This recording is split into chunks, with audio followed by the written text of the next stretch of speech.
हिमाचल प्रदेश के मंडी जिला में शनिवार को एक हैरत अंगेज मामला देखने को मिला है, जहां एक तेज रफ्तार कार धनोटू बग्गी मार्ग पर पैराफिट तोड़ते हुए अनियंत्रित होकर नहर में गिर गई और पानी में किश्ती की तरह तैरती रही।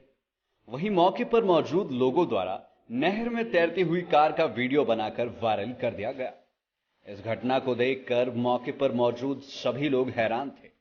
जानकारी देते हुए स्थानीय निवासी और युवक मंडल प्रधान अंशुमन ने कहा कि हादसे में कार चलाने वाला युवक उपमंडल सुंदरनगर के गांव पलोटा का निवासी है। उन्होंने कहा कि युवक बीबीएमबी नहर के एक तरफ बने हुए कच्चे मार्ग पर धनोटू से बग्गी की ओर जा रहा था। बग्गी के समीप सड़क पर लगा गेट बंद होने के बाद युवक वापस मुड़ा और तैश में आकर तेज गति से कार चलाते हुए नहर के साथ लगते पैराफिट को तोड़कर कार सहित नहर में गिर गया। वहीं हादसे में युवक द्वारा नहर में तैरकर अपनी जान बचाई गई। हादसे में दुर्घटना के बाद कार के एयरबैग भी खुल गए।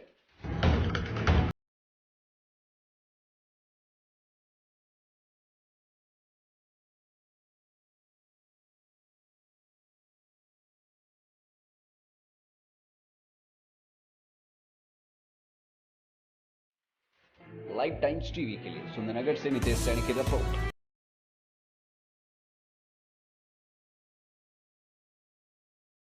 श्रीमान, मैं आपसे सबके सामने एक व्याख्यान करने जा रहा हूं, जो कि मेरी बहू के साथ, बहू यानी अनुवाला के साथ के बच्चे के साथ हुआ। अनुवाला को टांडा मेडिकल कॉलेज ने 5 अगस्त की एडमिट डेट दी थी और मैंने 5 तारीख को ही उनको एडमिट करवा दिया। उसके बाद उसको रात के 11 बजे पेन लगी और दूसरे दिन हम उन्हें लेबर रूम में 10-11 के बीच में लेबर रूम में ले गए।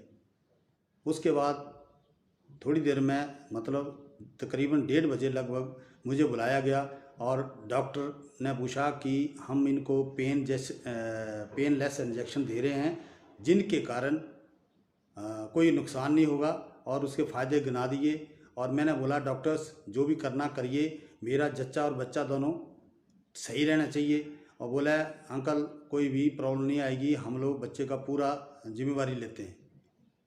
लेकिन जब 4:45 बजे बच्चा पैदा हुआ तो मेरे को फिर बुलाया गया और मैं जब अंदर गया तो वेंटिलेटर रूम वाली डॉक्टर ने मेरे को बोला कि अंकल आप हो अनुवाला के बेटे के साथ? मैंने हाँ जी। तो उन्होंने बोला कि आपका बेटा जो है, जो पोता है, वो बहुत सीरियस है। और उसमें जब मेरे पास पहुंचा था तो ना के बराबर सांस चल रही थी, धड़कन चल रही थी और मैंने वेंटिलेटर पे लगा दिया है। अभी बहुत खतरे में है, देखो क्या होता है। और उसकी हालत बहुत गंभीर है। तो मैं अंदर गया, देखा तो उसके सर में घाव लगा हुआ था और मेरे को भी चक्कर आ गया देख करके। घाव इतना बड़ा घाव था और 2 पट्टियाँ गिल्ली होके नीचे फेंकनी पड़ी। मेरे सामने सिस्टर ने फेंकी और खून बंद नहीं हो रहा था। फिर खून बंद हुआ, दवाई लगाई गई और उसके बाद एक डॉक्टर आए, उन्होंने स्टिचिंग की। ये प्रक्रिया 6 अगस्त की है। 6 अगस्त से लेकर के हमारे 13 अगस्त तक बच्चा एडमिट रहा और 13 अगस्त के सुबह अर्ली मॉर्निंग 4:30 बजे बच्चा मेरा इस दुनिया से, इन ट्रेनिंग डॉक्टरों के नकल एजेंसी से दुनिया छोड़ के चला गया। मैं इसके बीच मैंने एचओडी से बात करी तो उन्होंने मेरे को संतुष्ट जवाब नहीं दिया और बोला, मैंने उनसे पूछा कि ड्यूटी पे सीनियर डॉक्टर कौन थे, जो कि असिस्टेंट प्रोफेसर या प्रोफेसर जो भी होते हैं परमानेंट पोस्टेड जो टांडा में हैं, उनसे डॉक्टर कौन थे। तो उन्होंने आनाकानी कर दी कि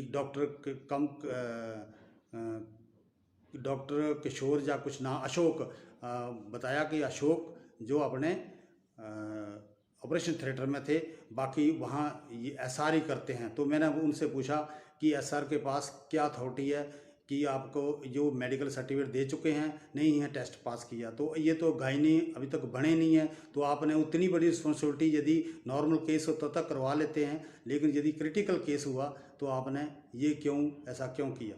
तो मेरे को किसी ने कोई संतुष्ट जवाब नहीं दिया और मैं अपने बच्चों को लेकर के वापस अपने घर आ गया और पूरा परिवार सदमे में है। कारण है कि किसी की एक लापरवाही से और बच्चा हमारी दुनिया में ना रहा और हेल्थी बच्चा था।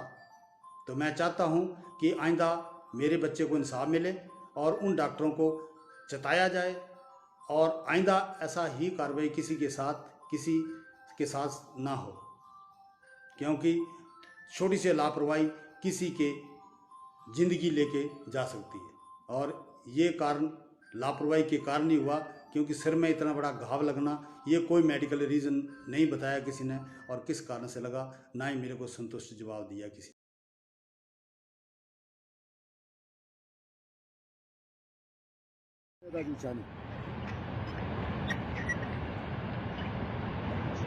हाँ सर,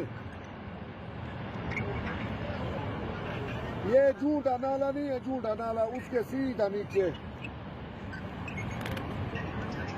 हाँ, ये देखो दरिया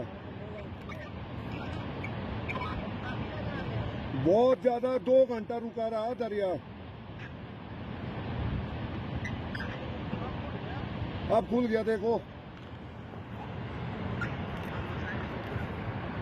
ये देखो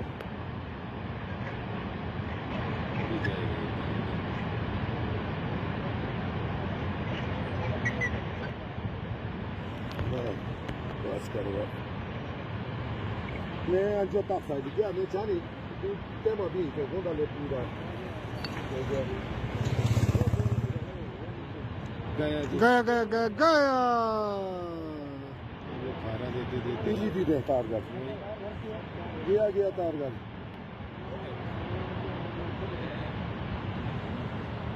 अब ये खेतों में चढ़ेगा पक्का।